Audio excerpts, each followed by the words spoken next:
increase in the quantity, the profits increase, right? Because this is positive. Okay, so then this is basically greater than 0, and so the leader increases more, produces more. Right, and then we did the linear case and we solve for the profits, and we proved that there's a first mover advantage, right? That the leader is going to make 4 times in the linear case more profits than the follower. Okay? So here we have the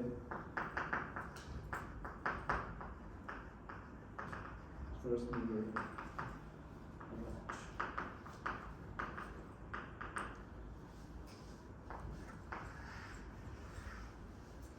They get to play first, they get to establish a high quantity that deters, the second player from producing a high quantity. They have to reduce the quantity. The demand that they have left, or the residual demand that they face, is smaller because the residual demand, basically, think about it this way. If you have like just a linear homogeneous case, the inverse demand function that they face is P equals A minus B times Q1 minus B times Q2. If I increase my quantity, that's as if I were shifting the demand for the second player inwards. Okay? It's as if the residual demand that they face is as if this were like the A tilde, which is a function of Q1, right? So it's A tilde. So player 1 determines the demand that player 2 faces. Right? It's like if this is A tilde of Q1, right? Q1 minus B times Q2. This is the quantity that 2 produces in the second stage. And this is the price that 2 is going to face. This is the demand that 2 faces. If you increase the quantity, then the demand shifts inward. So I'm basically reducing the demand for the second player by increasing the quantity. And the first player is the one that gets to do that. Okay, that's why there's the first mover advantage. The first player makes itself really big, and that reduces the demand that's left for the second. Okay, because the first player has already committed to a higher quantity. Okay, and commitment here is the most important word. Okay, because if player 1 is not really committed to that quantity, if it just announces the quantity, but it can take it back after, then this actually doesn't happen. This can only happen if player 1 sets the quantity and commits to that quantity, right? Like say capacity investments or something like that. If it's reversible, then after, imagine if we play, then we're playing a different game in which player 1 says what the quantity is going to be, then player 2 says its quantity, and then player 1 plays again and can modify the quantity after player 2 has made the quantity. That's more like simultaneous Cournot. Okay, there's no commitment. But if player 1 cannot change the quantity, then it says, okay, I'm committed, I'm burning the ships. Okay, you know this expression, burning the ships? Have you heard of this? Quemar las naves? I think you know it, Elizabeth. Quemar las naves, you know where this comes from? I think maybe there's many examples in history, right? But like it illustrates the value of commitment, right? And the meaning of commitment. I think the legend is that Hernán Cortés, controversial figure, when he landed in the Americas, he burned his ships so that his men wouldn't be able to go back. They were over here. There's no turning back. There's no turning back. Exactly. It's right? like in the Trojan War.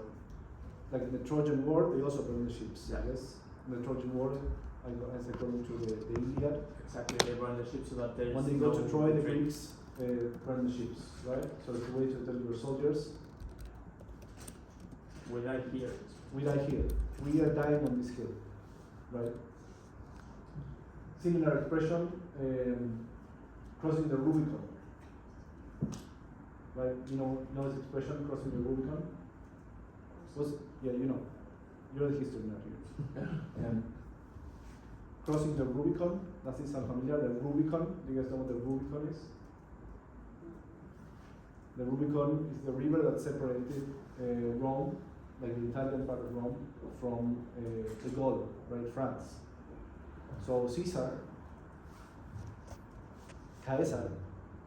right, went to France, right, went to the Gaul, and he was like this very general, so he defeated the Gauls, right, the Asterix people. Asterix, you guys don't even know what Asterix, because you're like born after 2000 or I something. think it's Aztecs though. Asterix, It's no, vale, claro, Asterix y Obelix. right, yeah, like Obelix. Vale. Yeah, so the Gauls were like these barbarian tribes, right? And then they were very hard to beat, they were kind of like these warrior tribes. And then like Caesar went, defeated them, you know, with the Roman legions, and then he was like a hero, right? Now, apparently the Roman law said that a general that wins this stuff, in a sense, is not allowed to go back to Rome. Something like that, right? As to be a hero. You cannot come back with troops. You can come back with troops, But right? you cannot come back crossing the Rubicon with troops. Right, you cannot come back crossing the Rubicon with troops. The troops have to stay in the circumference, because if you come back with the troops, it's too tempting that now you're a hero and you have your army and you could kill the emperor, This is the power. right? Like in Gladiator, right? Right, this is kind of like the story of Gladiator, which is not a true story. Yeah, more or less. But it's like the guy, well, actually, he doesn't come out with the troops, he just comes out by himself and kills the emperor on his own. Anyway, Caesar comes back to Rome with his troops, you know, everybody's going to be celebrating for a month. Like Caesar suddenly, okay, Caesar's the emperor, right? So he's not allowed to do that. There's a code in the Roman laws that says like, you can't do that. But Caesar, so and what you can do in particular is you can, Caesar would cross the river, the Rubicon River, and once he did it with the troops, he was like committed. It's like there's no turning back now, because once you do that, apparently the law says you're already guilty. So once he did that, it's like now that we've crossed the river, We go to a civil war. now there was a civil war and Caesar was made the emperor. Right? I think that the law was trying to burn. Basically, this illustrates the value of commitment. Okay? Can you play one more time why shifts now? Can you what? Like the slope shifting down? All these? Yeah. Yeah. It's bigger because that drawing was really small. So, price is equal to A minus B times Q. Right? Where Q is equal to Q1 plus Q2. Okay? Now suppose player one plays first.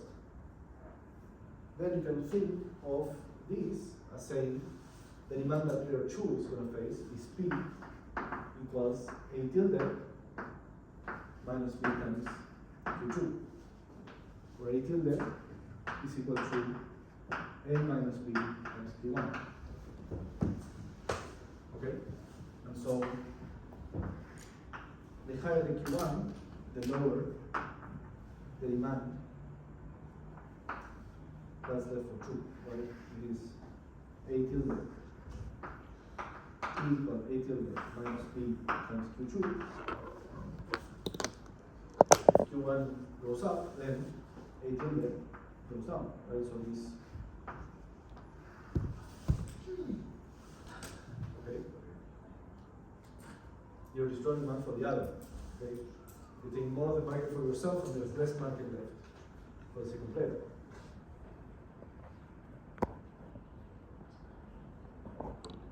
That's why there's a first one more advantage. But this is only if this Q needs to be a commitment. Basically, there are two ways to be like, oh, if I go into that market, I mean, I can't produce a lot because that guy already has stores everywhere. He's already producing a ton. And the demand left for me, the amount of the quantity that I can produce, you know, without bringing the price down too much, is very low. Okay, because there's already this big player in the market.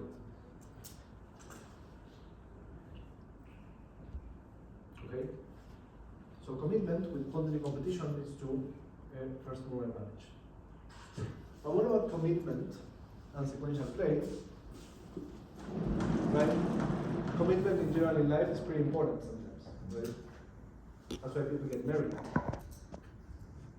It's a form of commitment, right? Because it's like if we're gonna embark on this very difficult thing, right? Then together there could be like good things and bad things that will happen to us. We have to somehow commit to stay together through this whole thing. No? Otherwise, it's like, okay, whenever things get tough, one of them can be like, bye. Or something, you know what I mean? I don't know, so society is like, commit in front of everyone, and I was like, look, if you're like in a small town, especially, it's like, okay, everybody knows that you're committed, okay? No bullshit. That's the idea of marriage, I think. I'm not an expert on marriage. I've just had one marriage.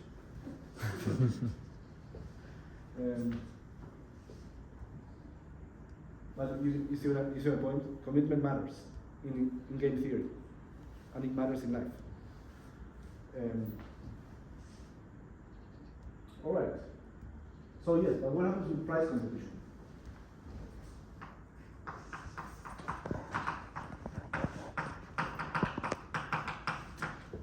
Different story.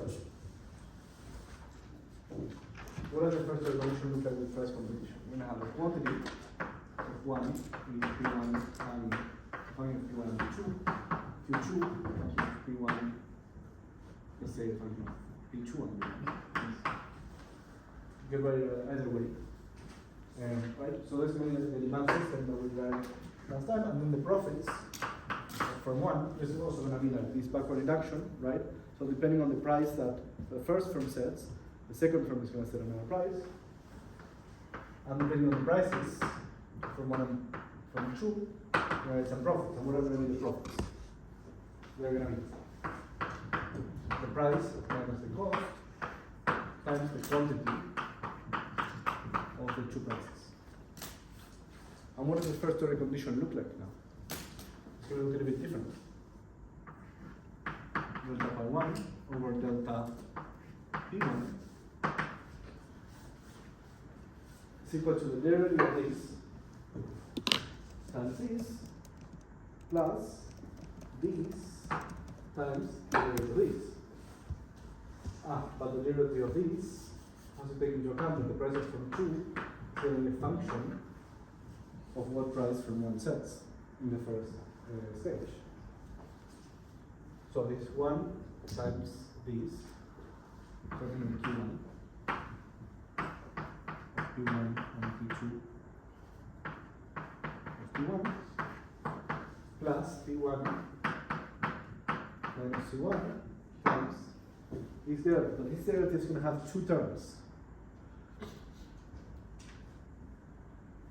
Right? Because this is also a function of P1. So you have to take the derivative of Q1 with respect to P1, so you have to like the direct effect, and then indirect effect through P2. Right? It's extra gear. You know gears? Like return this thing. No. So the derivatives are like gears, right? And then sometimes you have this extra gear, like here, right? Like the gear could move like one of them directly, and then there's this other one that moves, and then moves to this, something like that. dq1 over dp1 plus dq1 over dp2 times dp2 over dp1.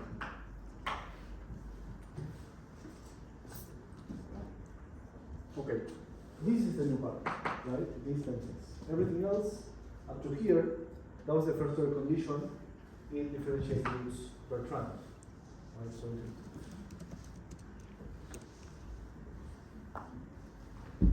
we say that this part here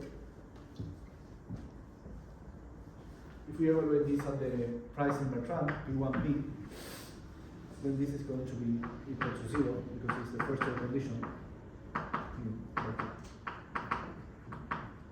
Okay, same logic, but now for Bertrand.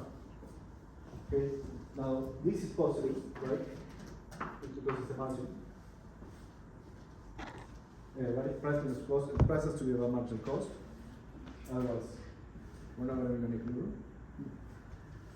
And then here, the change in the quantity with respect to price of 2 is what? If the other firm increases its price, I'm going to sell. I'm gonna sell more. I'm going to sell more. So this is positive. And this, the change in the price of 2 with respect to the price of 1. If I increase the price, the other firm also raises price, because the best responses, if you remember, on Bertrand is had upward sloping, right? P1 and P2. P2 is a function of P1 or something like this, right?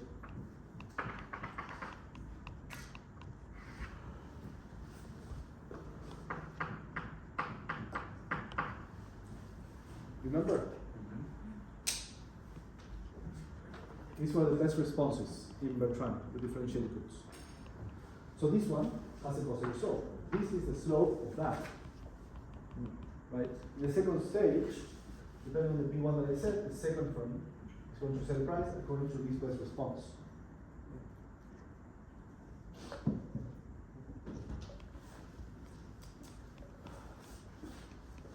Okay? So then, this, evaluated at the Fokker Bertrand, is going to be greater than 0. That means that compared to Bertrand, I'm going to set a lower price or a higher price? Higher price. Higher price, right? So then the P1, I'm going to say is going to be greater than the P1 in Bertrand.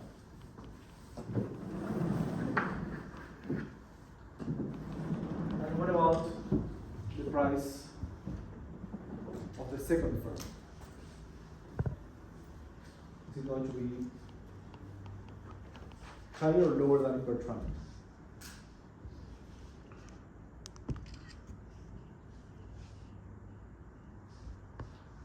So the second part is positive, because if the one raises prices, it is one of those prices. Because of the graph. Because of the graph. Okay, let's do the graph. Okay, let's do the graph here, but very large. Okay, so if this was P1, I had P2 as a function of P1, right? And here was the symmetric. Let's say the terms are symmetric. For argument's sake, here was the equilibrium, right? The symmetric equilibrium.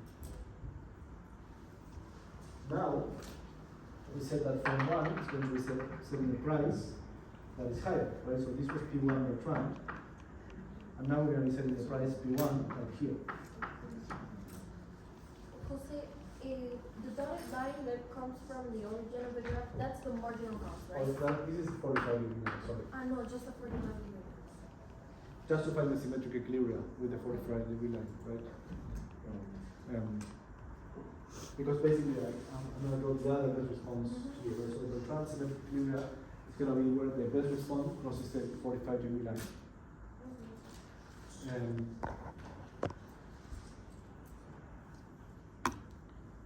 Old trick. So the point is I'm full of tricks. the equilibrium It's just like where the 45 degree and the P2 intersect, that the equilibrium. this. Yeah. I The think- intersection. Yeah, this would be the simultaneous game Bertrand Nash equilibrium.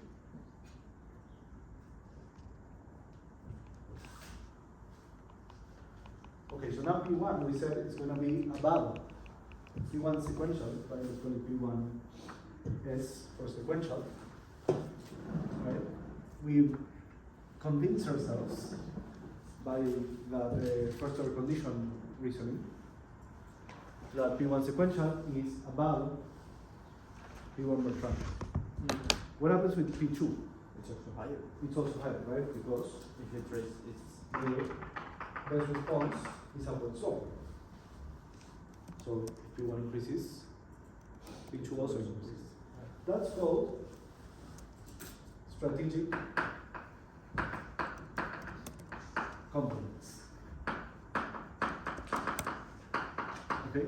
That's just a fancy word or phrase to say that the best response is upward sloping. In Cournot, the best response was downward sloping, and so we said that they are strategic substitutes. Okay? In Cournot, they were like strategic substitutes. Because the best response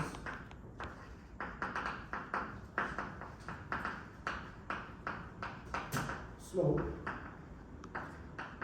is negative. Okay? Here, best response slope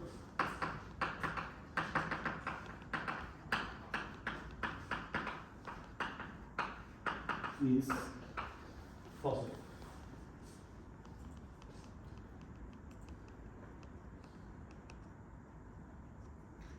Okay. Both in the simultaneous and sequential version of the Well, here it's in the sequential. We will think really of the best response. The one that has the best response, the one that matters is the second layer, right? But yes, in both cases, best response positive. In general, the slope of the best response function is thought to be like an important fact to understand like the deep structure of the game that's being played. And in this case, the best response is positive, and so we give it names. We give it the name strategic complement here. Okay, this one goes up, this one goes up. In that one, if this the quantity of 1 goes up, the quantity of 2 goes down because of this. Because the quantity of 1 goes up, it shrinks the demand that's left for 2. But here, if the first player raises the price, intuitively, it gives space for the second player to also raise the price. And the second player is going to raise the price by less than the first player, because the slope is positive, but it's less than 1, right? So this is going to be P2 in sequential, and it's going to be lower than P1 sequential. Okay, it's going to be in the middle between P2 Bertrand and P1 sequential. Okay? This P1 sequential, right, I use the 45-degree line to say, okay, this is the price of 1. The price of 2 is going to be in the best response, not the 45-degree line, so it's going to be lower than the price of 1. Okay, so the first firm sets a high price, and the second firm responds with a price that's higher than the match equilibrium, but lower than the first firm.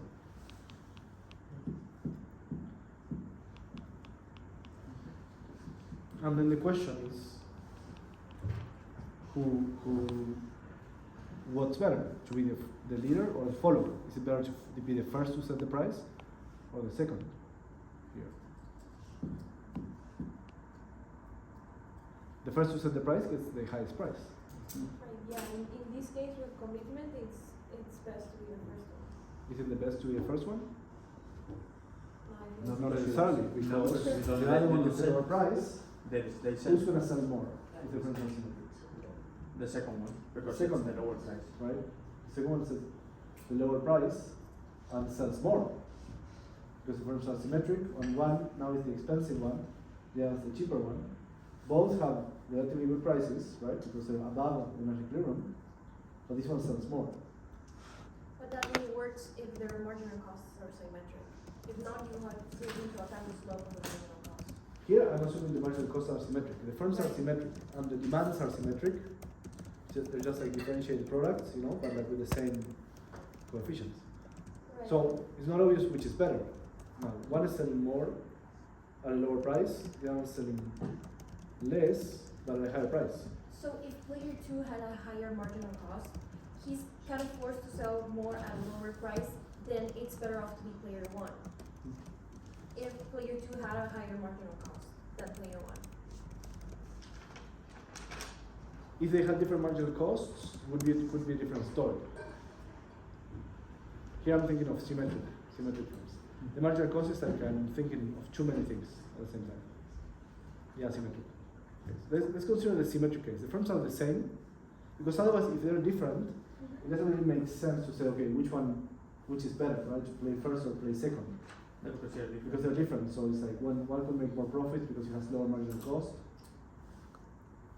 But and it's lower less. dependent on each other they both play. Here, like, let's say they have the same marginal cost, so the firms are the same.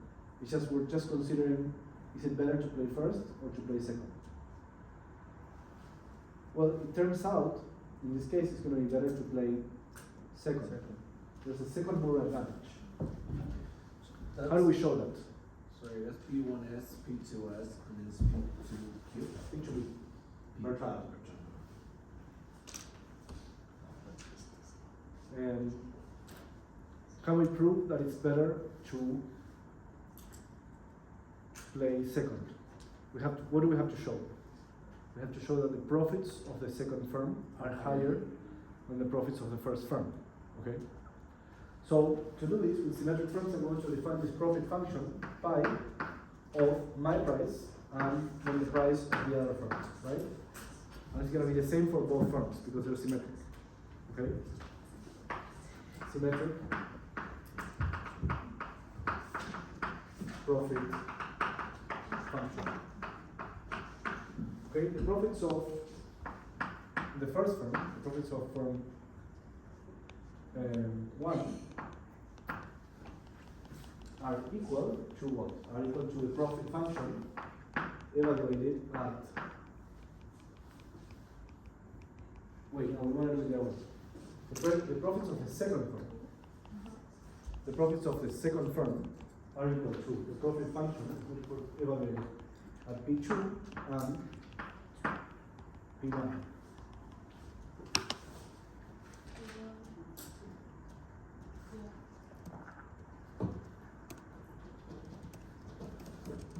Okay, and P2 is what? It's the best response to P1. Okay, so it is equal to the profits evaluated at P2 of P1, right? And the okay, this just I just rewrote it, but I pointed out that this is the best response to the price of 1. Okay?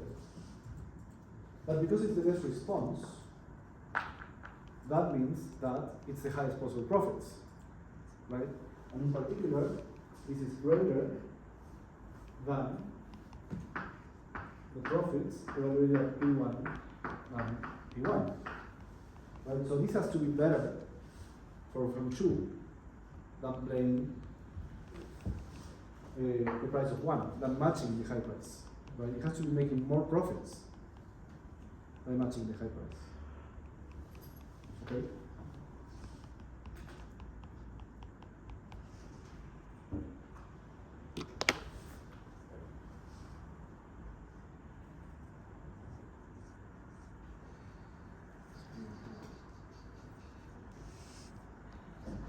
And then to know, okay, so this is higher than what firm 2 would make if it set the same price as firm 1. And this now we can transform it into the profits of firm 1 by changing the second variable, right? Because if we say here, if we had pi of the price of firm 1 and here the price of firm 2, right? Price of firm 2 is a function of the price of firm 1. This is equal to the profits of firm 1, right? Yeah. Jose, sorry, finish and then I ask you. Okay. So the question is this greater than or equal to this?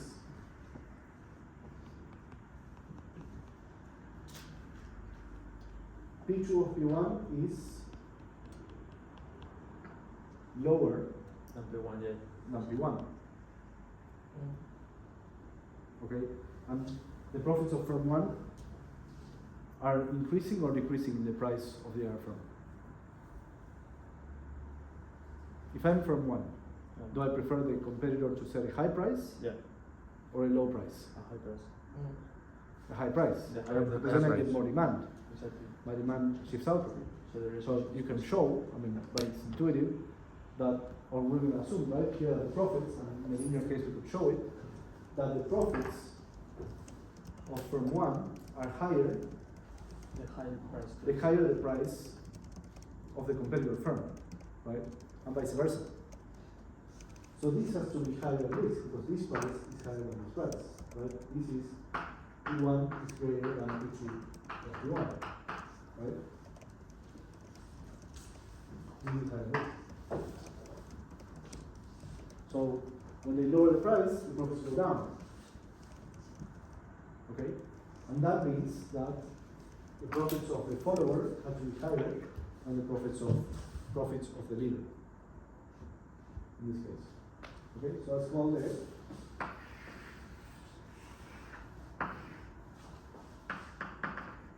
second mover advantage.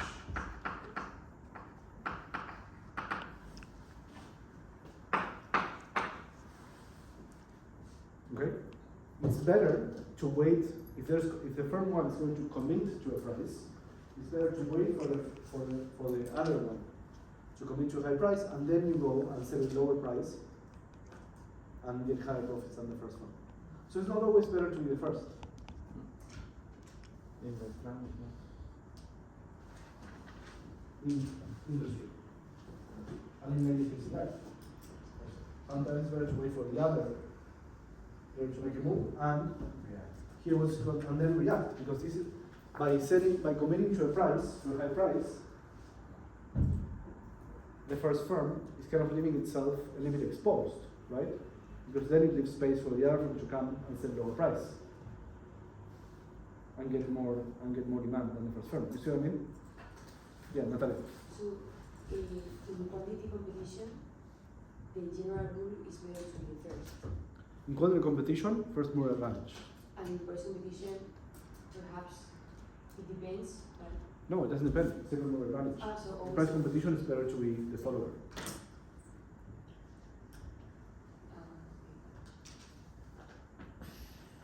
Of course, in practice, the firms are not going to be symmetric, right? So it could be that the leader has a lower marginal cost and makes more profits in the data. But symmetric firms, it's better to wait to be strategically. It's better to be the follower. If the firms are coming into prices and not to quantities. So companies that compete in price, the leaders, knowing that the second one can take all the market or part of the market, what strategies do they carry out to, like, what do they do in advance to maintain being the leaders if they cannot compete in prices? The firms that compete in prices, what can they do?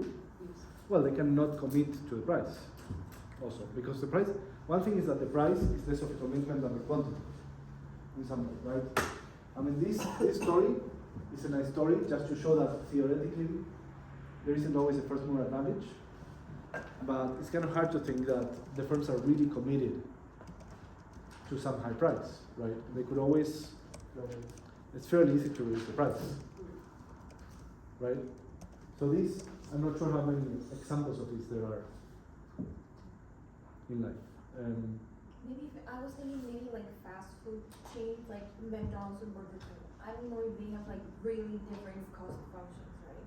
They mainly competing. Yeah, but then the McDonald's and question Burger is King are really what playing prices? a game in which like one of them sets the price and then the others, and they only play like in one stage. Yeah, this is a little bit theoretical. I admit it. I mean, I don't know if somebody can find a good example where this really fits the facts. Speak now. Maybe a really niche case, caso nicho, in which I don't know, in a food court, there's a big company of fast food and a small company wants to enter. Maybe they wait for the big company to put a price and they price lower to get some demand. Well, this starts, I mean, here we're not talking about entry, we're talking about like two firms that are already there, and for some reason one of them puts the price first, and then the other, and maybe this starts to speak to things like entry, right? And then you say, okay, you could have, this is useful, even though it's not perfectly realistic, because we start thinking about things like entry, and being like, okay, suppose you see a market, right, and you're gonna commit to a price in that market, and you're gonna be monopolist for a while, but then you're selling your price high, and you're exposed to entry, and the entrant maybe does better than you, so you have to be. You know what could work? You know Sarah and H&M in the season of sale, when one of them, because they're already selling, right? Okay. So they're already in the market. But then when you enter the sales season, one of them puts the lower price first, but it's the inverse, right? But Well, anyways. I mean, you think of fashion maybe, because each season they have to set prices, right, and it's new products each season, because it's like Yeah. fast fashion. And so they set the prices, and one of them sets prices first, because Yeah, it's the the one, sale the price. first one to do the collection this season, and sets the prices first, and that actually maybe benefits the other competitor, because they get to set the lower price, Yeah. depending they on what the sell first more. one sets, right? Mhm. But then, is it really a commitment? Because the first one could also, after the fact, if it's not selling as much, and the H&M is selling more and Zara selling less, Zara could do a lot of sales, right? So they have some price flexibility exposed, maybe, right? They could do a lot of like 40% off, right? To sell the extra stuff. Yeah, it's just this is like subject to time, right? It holds for one period, and then in another period maybe they like deviate from this stage. I'm gonna think of this as like a building block of bigger things, and not something that's gonna tell us a story necessarily that's gonna be like extremely Mm. perfect and insightful for some real example. I'm gonna think of this as like, well, good to know. This one I can think of as like much more directly applicable. Because quantity in general implies more commitment for me. You know what I mean? Because you have to invest in capacity to be able to provide a very large quantity. Prices to me don't seem like, it's really hard to think of like companies that are very committed to price. And in general, it wouldn't be in this context. Like, you could think of like things like loss leaders, okay, which is like when a grocery store sells like milk at a very low price, so that people go to a grocery store because they look at the price of milk, but they don't look at the price of everything else. And then they attract people based on the fact that they have the cheapest milk, right? That, maybe they even lose money on the milk. Like for example, Costco, you know Costco? Yeah. The giant grocery store. From the movie Idiocracy. You guys know Idiocracy? No. Good. Don't watch it. It's evil. Anyway, but there's a scene where like, anyway, no. But Costco, this giant grocery store, is famous because they have a hot dog at 150. And they had the hot dog for 150 for like, I don't know, 30 years, right? So they're very committed to that price because everybody knows that there's the 150 hot dog at Costco, right? Now 30 years ago, the prices were like, the price level was like, I don't know, 1/4 of what it is now. Right? So it doesn't make sense for it to be 150, now it should be like 5 at least. But they're committed to that price, people expect it, it's just a hot dog, they give you a free hot dog when you go to Costco, then you spend like $300 at Costco, right? It's a loss leader kind of thing. But that's not like this kind of story. Okay, that's a commitment to price from a more behavioral kind of like marketing kind of perspective. But it's not like a hard commitment to price for like deep strategic reasons and physical kind of reasons. I mean, I don't know. People talk about menu costs in macroeconomics. So, but that's not real. It's a relatively short-term commitment to price. I guess in the short term, you could say that in the short term, some companies are committed to price because they printed the menus and people know what the price is of things, and if they see that the price went up, it upsets them. So there's some commitment, maybe in the short term. Maybe this is not a bad model for. Maybe this could give us some insight in the short term. For now, I think the main thing of this is it's interesting that not all games, at least we know that not all games, have a first mover advantage, okay, when they make them sequential. Right? There's a very beautiful story of first mover advantage here, but pay attention. It's not, you cannot assume when you're solving a game that if you make it sequential, the first player is going to be better off because they play first. Okay? Clear counterexample. Like in Bertrand, it doesn't happen. I know I try to give you examples of everything, you know, but it's not like I have like a perfect example for every single like theorem. Okay? And there doesn't have to. It's like we generally try to think of ways to apply these theories, but it's like sometimes we're just thinking about, okay, well, what will happen in Bertrand? Okay, it doesn't have to be like the most applicable theorem. Okay. We've been going for about 56 minutes. Okay. So let's continue. Let's talk about any questions on this sequential play. This is pretty straightforward, right? Ready? Backward induction. We start at the end. For the front two, it's the best response, right? Like in Bertrand. And then front one has to solve this modified profit function, or like they insert the best response of the second firm because they know that their actions are going to change the behavior of the second firm, right? Whether it's quantity, Gounod, or pricing Bertrand. Now let's change topic. Well, not completely, because we've been talking about differentiated goods, right? And we said that there's two ways of doing differentiated goods. There's the representative consumer approach, which is the one we've been using here, and then there's the discrete choice approach. So let's start thinking about the discrete choice. Jose, so far, it's only representative consumer. So far, it's only represented the consumer. It's like we did like, remember this quadratic utility function and we write the linear demands? That's represented the consumer. They would be non-linear demands with different functional form. But it's like, that's the idea. We have like a utility function and it represents the set of consumers in the market.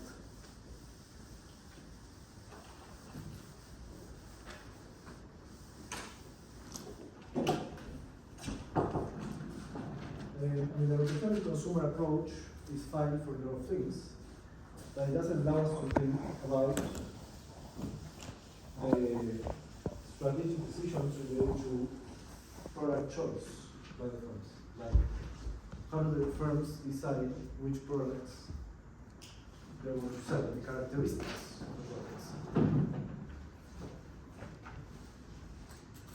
So for that, they have to use discrete choice, and a particular type of discrete choice models that's called location models. Okay, so we're going to start with the one called the linear city.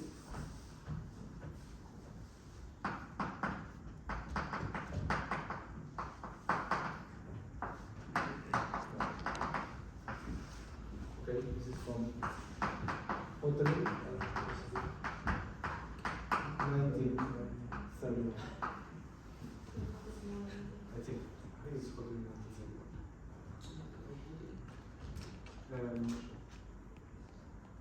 Okay, so what's the linear city model? Suppose that I have a set of consumers, right, in the market. And the consumers live in a linear city. Okay, so there's distributed uniformly in this city that goes from one edge of the city, 0, and the other edge of the city, 1. They live on the line. Okay? They're uniformly distributed on this line. Okay? Think that there's like a tram, you know, that goes back and forth down the line. So sorry, A hyperloop. a hyperloop, right? And then the consumer said, okay, there's a cost of transportation going from here to here. Okay? Saudi Arabia took this literally. Another building, they were like, oh, there's like, supposing consumers are like, oh, why don't we build a city that's actually lined and like from one part or the other, and we make a tram, there's like some transportation time, and everyone just like travels like, it's literally like one street, and then there's like an elevator, so it's not like a line, like here, so you have like another dimension, right? You have to I guess go up and down. I don't know what happened with that project, I don't know if in the end they were actually. It's still ongoing, although they were planning it for 2030, but when, like, I was living in Saudi in 2022, by that time, You were? yeah, by that time they were only like with the, how to say, with the hole and the excavation, but they hadn't really started building anything. They are start building things now, but the problem is that they are, how to say, they, like, the projected funding they have for the project is really small, so it's gonna take a lot of time.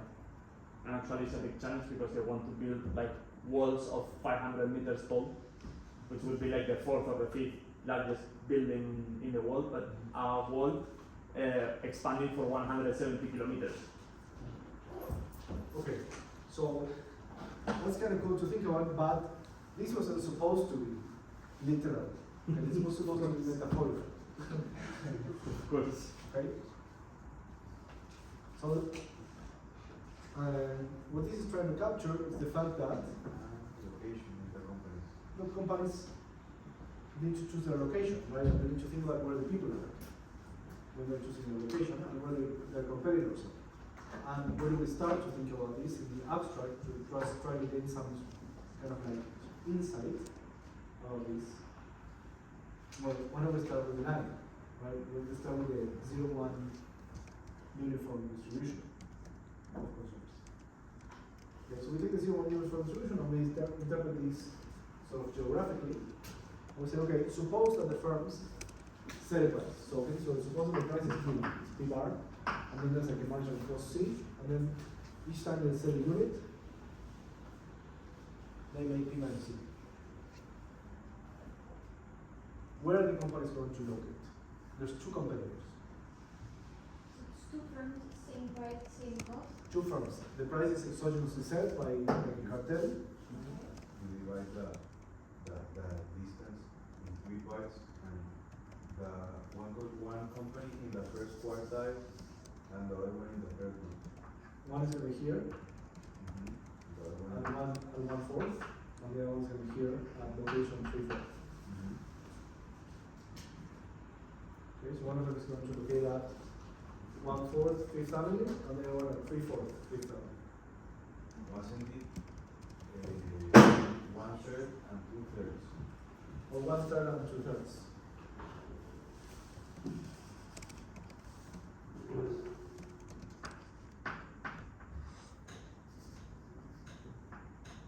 One third and 2/3. They divide it into 3. This is nice because it's symmetric, right? So this company has like the same distance to 0 and same distance to a second company, right? And vice versa, right? It's like a mirror image on this side. So what's the difference between the firm, one firm being in the extreme 1 and one firm being in the extreme 0? I mean, I guess they could locate also here. One could be at 0, and this one could be at 1. Trying to be as far away Yeah, as possible from each other. because then, if you take the middle, from the middle to the right, all those consumers have closer the firm that's located in point 1, so they're gonna go to firm number 1. These are going to go to from 1, and these are going to go to from 2, right? If they locate in the extremes. Here, who will go to from 1? So from the middle, wait, to firm 1, it's 0, right? It will be from 0 to that, and from, Which one are we talking about? If they're located in 0 and 1? If they're located in 0 and 1, then these half of the markets will go to from 1, Yeah, and these half of the markets will go to from 2, right? yeah. And if they're located in 1/3 and 2/3, I guess the same, right? These ones are closer to from one, these ones are closer to from one, these ones are closer to from two, these are closer to from two. So in both cases, they both get half the customers. This is symmetric. Both cases are symmetric. But then there's always like synchronous and different consumers, right? Because what happens with the person that is undoubtedly is exactly at the point where it has the same distance to both firms. There's always going to be different consumer. Right? Yeah, right. There's always going to be different consumer. I mean,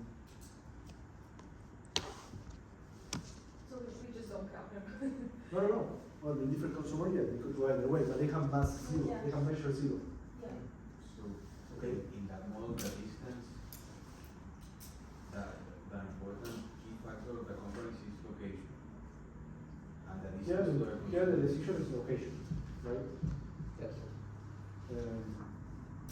That location to get certain distance from the consumers. So they can be as close to as many consumers as they can. I mean, suppose that, like, what's the utility of a given consumer? We didn't say it, right? Suppose you have consumer X. 0 and 1. And we get consumer X in location X, right? Between 0 and 1. Utility of consumer X.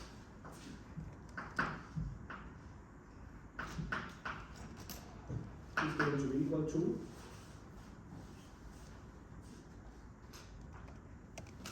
the utility from buying the product minus the price, which is quasi-linear, plus, no, minus the transportation cost,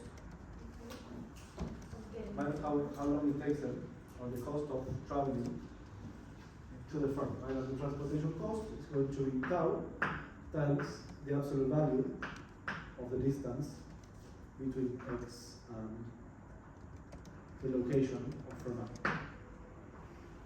Okay, therefore I is here, like L1 and Li, then transportation cost is going to be tau times the distance between X and Li. So,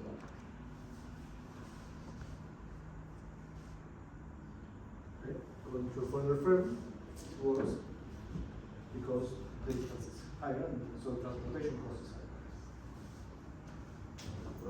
Is tau a coefficient or a nominal value? Tau is a coefficient, so tau is like Interesting. equal to 1. Como el costo, o sea, It's the cost per unit to walk.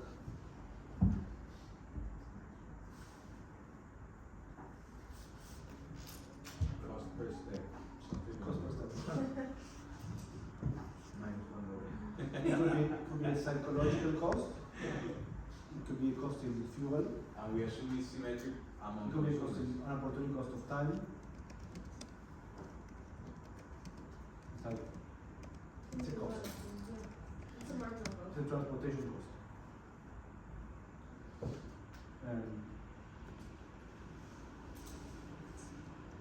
Okay, what's the Nash equilibrium of this game of locations? We have location 1 and location 2.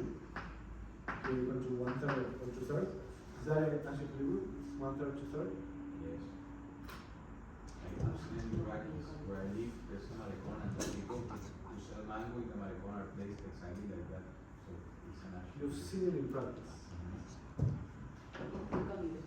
But in the real world. But So we're it's a working real with world? what location? So X is not in the middle, is what you're saying. X is in an arbitrary position in the. X is just one consumer. I mean, we have like a continuum of consumers. Here, X, I'm referring to this particular consumer, is going to choose the firm that gives that consumer the highest utility, so it's going to compare the 1 of X equal R minus P, and tau depends on the same price, so it's the same, X minus L1, and then there's going to be 2 of X equals R minus P minus tau times X minus L2, and it's going to choose the one that gives the highest utility. Basically, because these two terms are the same, it's going to be the one with the lowest transportation cost in this case. But wouldn't both firms want to like hurry up to be at the same point where that person is? I think it's symmetric. Well, if that's the only person, but there's not just one person, there's a continuum of consumers. No te digo que no me acuerdo. I think if you're very close to that company that are completely symmetric, that's an actual equilibrium. If they're completely If they symmetric, converse and completely symmetric, this is a Nash equilibrium. I think so. Each company want to be in the middle of the distribution, Each company would like to be in the middle. just in the middle. But it gets the same result as being in the extremes. You can have the. In either case, we would half of the market. So you could be in the middle. If they're both in the middle, each gets half of the market, right? Let's say one is like just a tiny bit this way, and it gets like these consumers, and the other is just a tiny bit this way, and it gets these consumers, right? They each get half of the market. If they were here, they each get half of the market. If they were here, they each get half of the market. So it doesn't matter. What if they're not symmetrically spaced? The consumers For or the firms. Yeah. So for example, attack from I could also put them like, I don't know, put one from here and one from like here. Yeah. Yeah. Can also happen. And one and two. And I have the distribution of x's, right? So let's take a continuum of consumers, right? It's called like index by x. Well, between 0 and 1. With a density of 1. And is it like sequential, like one firm decides where to locate and the other, or they decide at the same time? Simultaneous. Simultaneous. So if it's simultaneous, right, so if it's simultaneous, then you need, the natural area is going to be the extremes, because like, you're not gonna risk being at 2/3 and then the other firm not being at 1/3, which would be like the fair, not the fair, but the most efficient outcome. Okay, So suppose we were at the extremes. Let's say, let's try to prove that that's a Nash equilibrium. Okay, so proposed Nash equilibrium is L1 equals 0 and L2 equal 1. Yeah. When it's simultaneous and they can coordinate, like no coordination. They can coordinate. We are at the extremes. Mhm. This is a Nash equilibrium. Yeah. Nash equilibrium is what? That you don't Define have. Nash equilibrium. So a natural equilibrium is a set of strategies where no agent has an incentive to deviate from the strategy they're going to choose, Okay. right? So So to prove that this is a Nash equilibrium, you have to do what? to prove that they don't have so that by choosing L2 the location 1 and L1 the location 0, they don't have an incentive to deviate from that location. Right. So let's say, given the expectation of what the other one's going to do. Uh-huh. So suppose that firm 2 expects firm 1 to locate at 0. Yeah. What's the best that firm 2 can do? 0.000000001. 0.0001. Because if firm 2 locates here, then who buys from 1?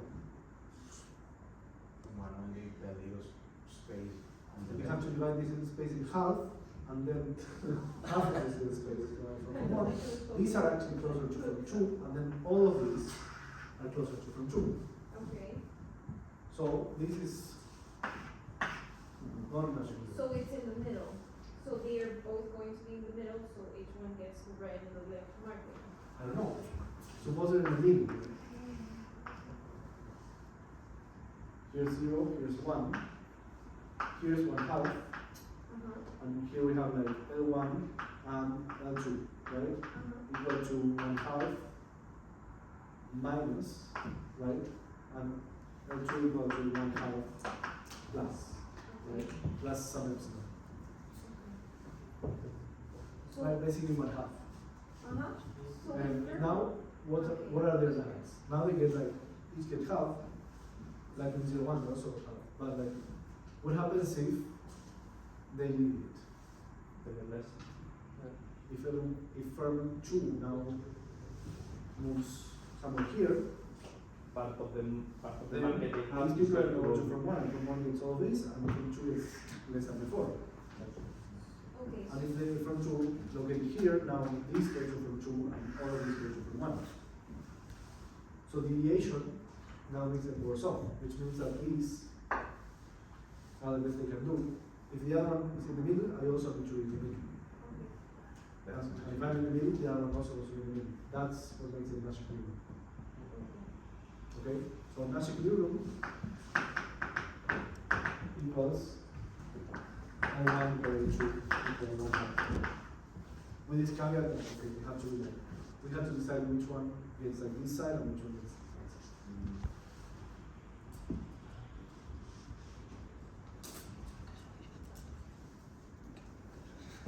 Okay, so this is what's called a pure location game because the prices are set.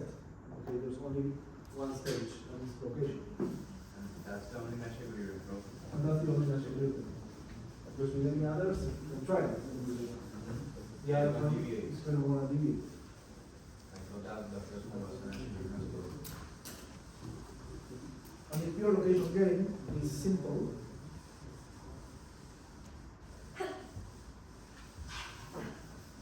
Relatively, because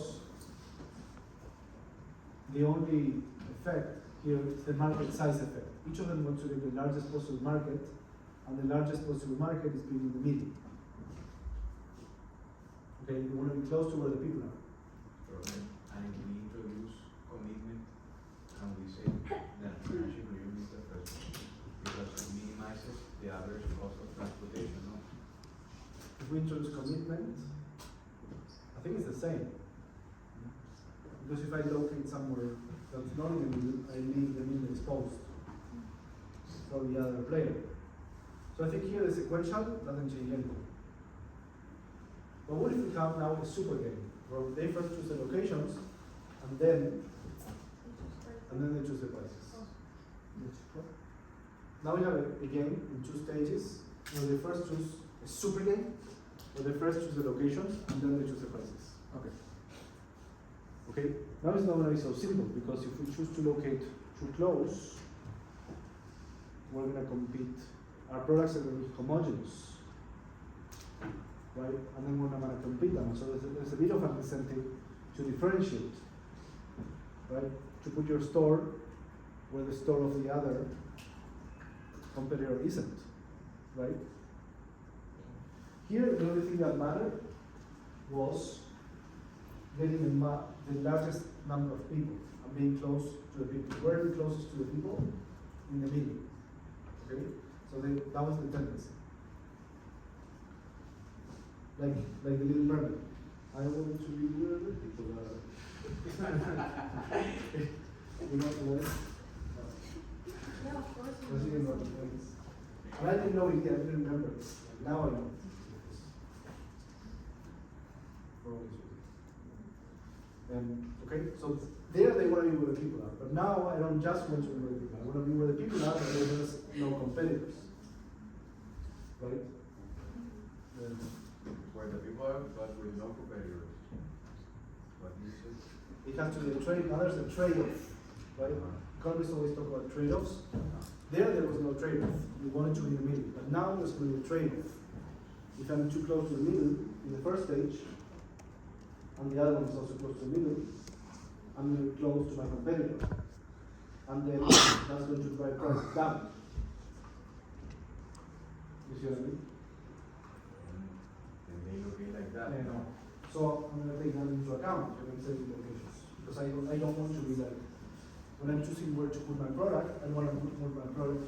Say, suppose you're thinking of where to put your product. You're trying to make your batter, right? Your batter, it's not just, you're choosing where your batter is going to be in an abstract line, right? Not a literal line. So,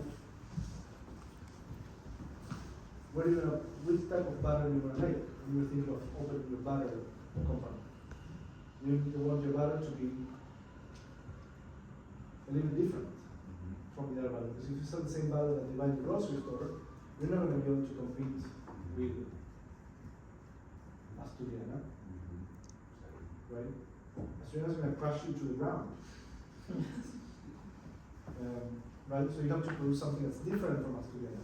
So when you're thinking strategically about like where to locate your batter, you're gonna put it in the line, right, of batters, of possible batters, right, a little bit further away from the competitors. You see what I mean?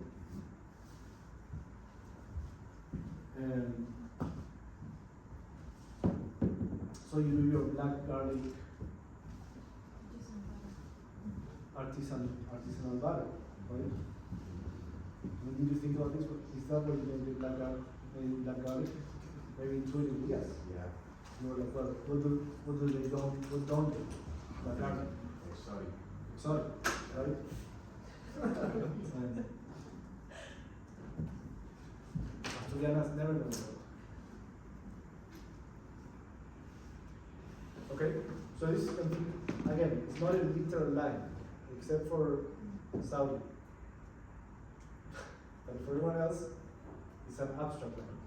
For the Saudis, maybe it's also an abstract line, but they also decided to also make the literal line, just because it would be funny to do this linear city, right? I don't know if they did because it would be funny, or maybe in the desert, maybe it makes sense to have linear city. I have no idea if it makes sense or not. Very controversial concept. But here we think of the line abstractly. Okay? Okay, so now we have to think about this two-stage game. So we have to think about what your demand is going to be. They're going to compete first in location and then in prices. Okay? First they're going to decide where they're going to be, and then they're going to decide which price they're going to set.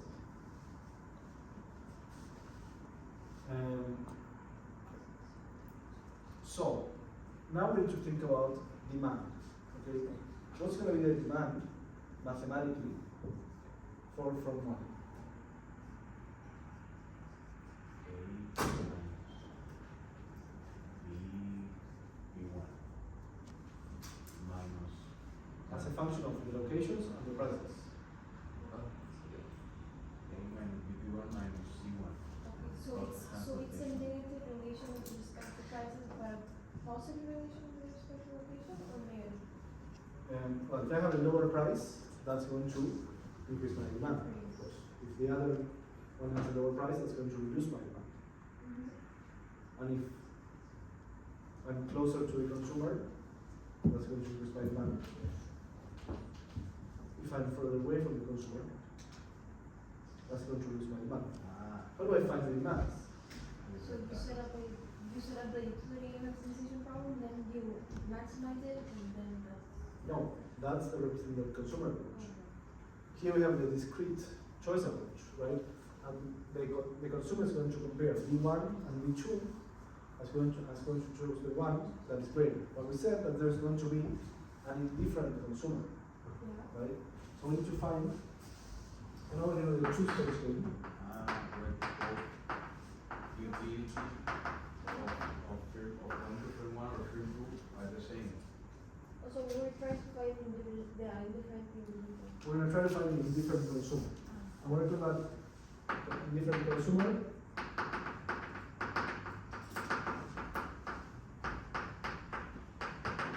We're going to call that indifferent consumer X hat.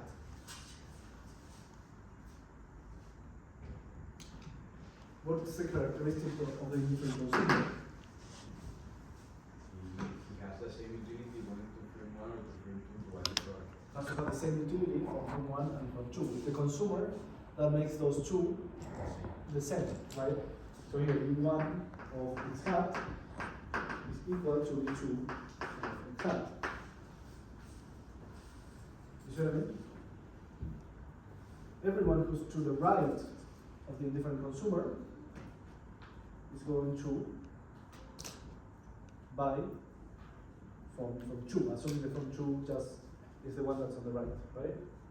And the one who's to the left of the indifferent consumer is going to buy from 1, right? So demand from 1 is going to be equal to X hat. And demand from 2 is going to be equal to 1 minus X hat. Right? I have X hat here. This is how many consumers buy from 1. And how many one here and 2 somewhere here. And this is how many consumers buy from 2. By 1, and this by 2. Right? And this is 1 minus X hat, and this is X hat. You see what I mean? Between 0 and X hat, there's a measure of consumers of measure x hat. And between, right, the integral of the density of consumers, which is 1, because it's a uniform, between 0 and x hat is x hat, right? It is equal to the integral, the Lebesgue integral between 0 and x hat, integral of 1.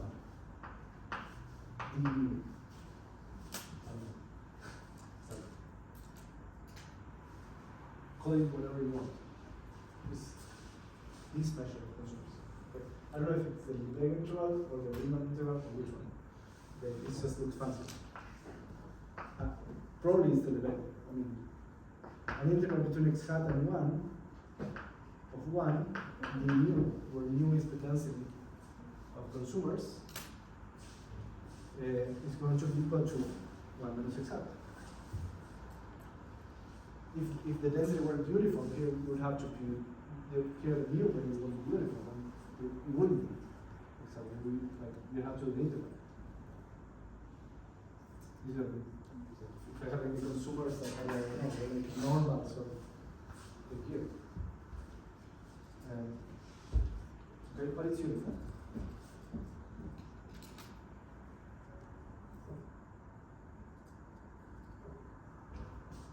Okay. So this is R minus P1 minus the transportation cost times the distance between x hat and L1 is equal to R minus P2 minus the transportation cost times the distance between x and L2.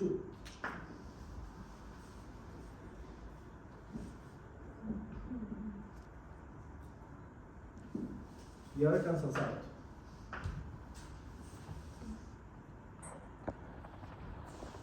P2.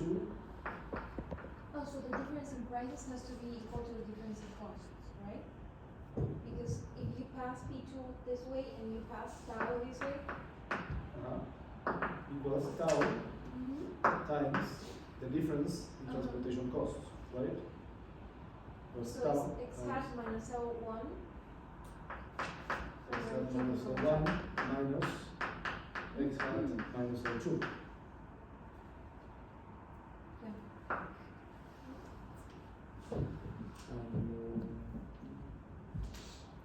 Basically, it's the negative of the difference in transportation costs, right? It's like you can compensate for being far away by having lower price. Sometimes the consumers are like, I go to that grocery store far away because I know they have the best prices, right?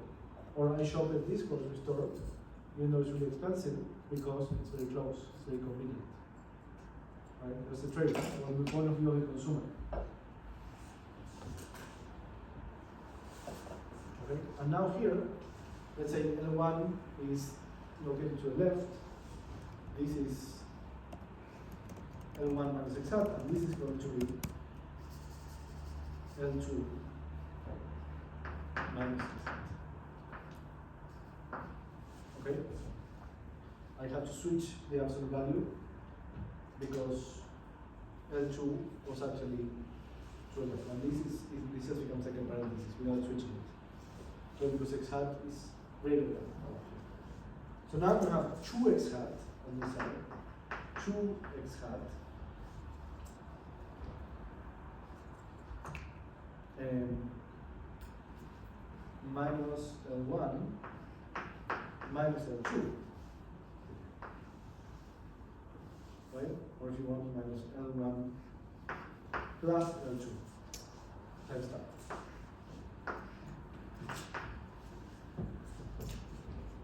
I need to solve for x hat. I'm going to pass the tau divided here, pass the L1 and L2, and divide by 2. Okay, so x hat is going to be equal to P2 minus P1 over 2 tau plus L1 plus L2 divided by 2. Plus the demand from 1.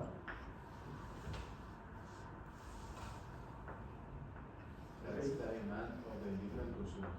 That's no, this is the equation for the indifferent consumer. Indifferent consumer is indifferent between the two.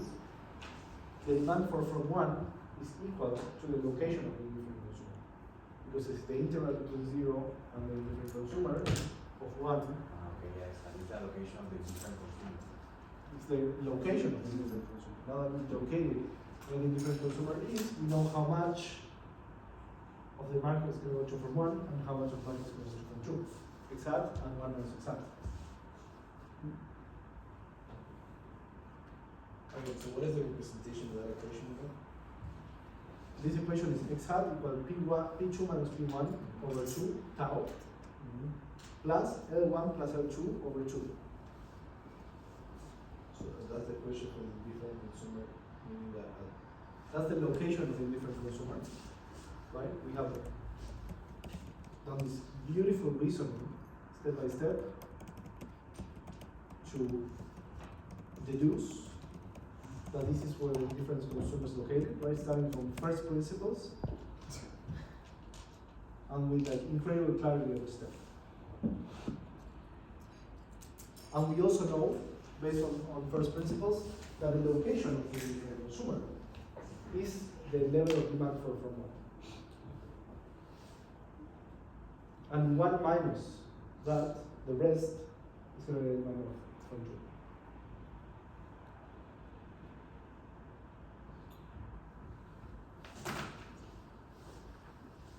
And so that means that the demand from 1 is going to be P2 minus P1 over 2 tau plus the location of from 1 plus the location from 2 over 2.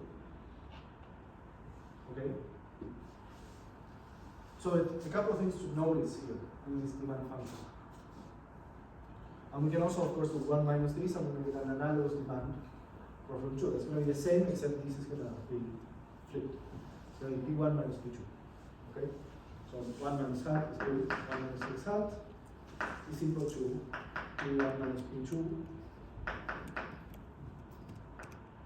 divided by 2 tau plus L1 plus L2 over 2. Okay, this is a demand system. So a couple of things to notice here. This is a special case of differentiated goods Bertrand with linear demands, where the constant A is equal to the average location of the two firms. It's L1 plus L2 over 2. Okay? And the coefficient, the slope of the own price is minus 1 over 2 tau. Okay, and the slope of the other price is 1 over 2 tau. Okay, so this is a special case of Q1 equals A minus P1 minus BP1 plus B P2. Okay, where the A is equal to A1 plus A2 over 2, and B is equal to 1 over 2 tau, and D is equal to 1 over 2 tau. Okay, so note. You can think of this as, once I've chosen the locations in the second stage, you're going to play a differentiated Bertrand game.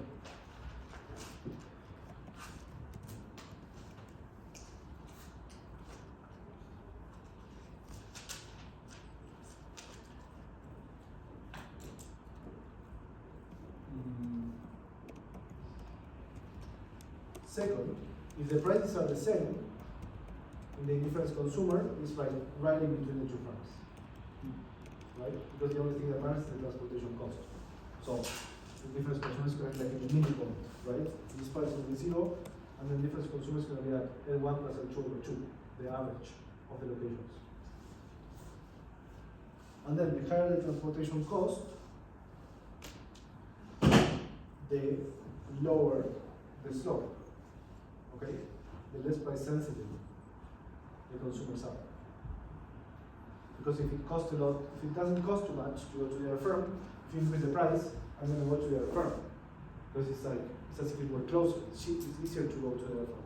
But if the transportation costs very high, I don't care so much about price because I cannot go to the other firm. It's very costly.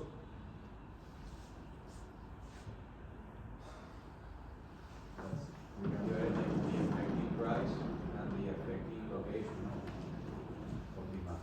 Or We can what? we can see as the left division as the effective price or cost, and the other one the effect of location. No?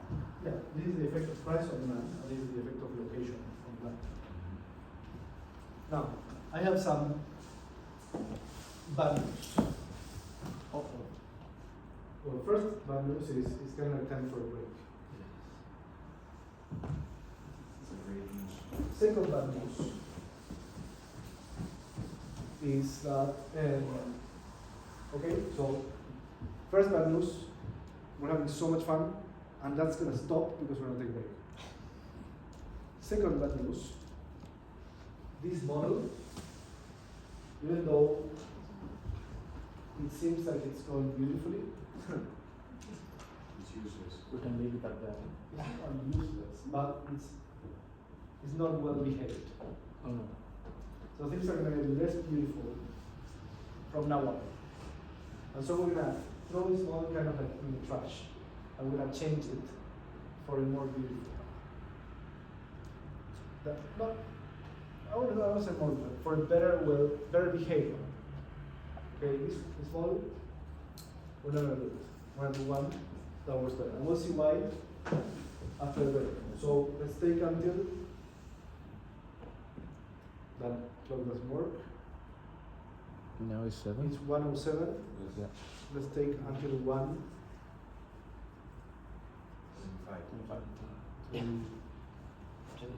25. 25. Yeah. Round number. We're going to take until 1:25, but then I'm going to do something because we have 2 minutes before 1:10. We're going to go until 1:10. We're not, okay, fine, let's take until 1:25.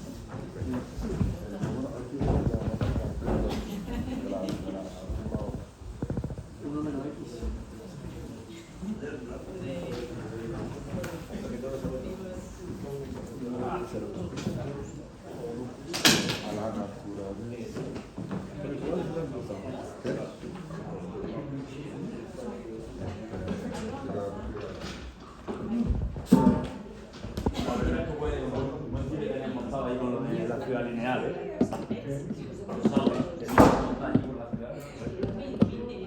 Lo que pasa es que en 2022 nada más tenía acabado la panza. Y cuando yo me fui al final del 22, De Francia. el problema es que ahora los precios del petróleo están bajos. Los cuartos de los No tienen. no pasa de los títulos periódicos. No tienen dónde sacar. De consumer it's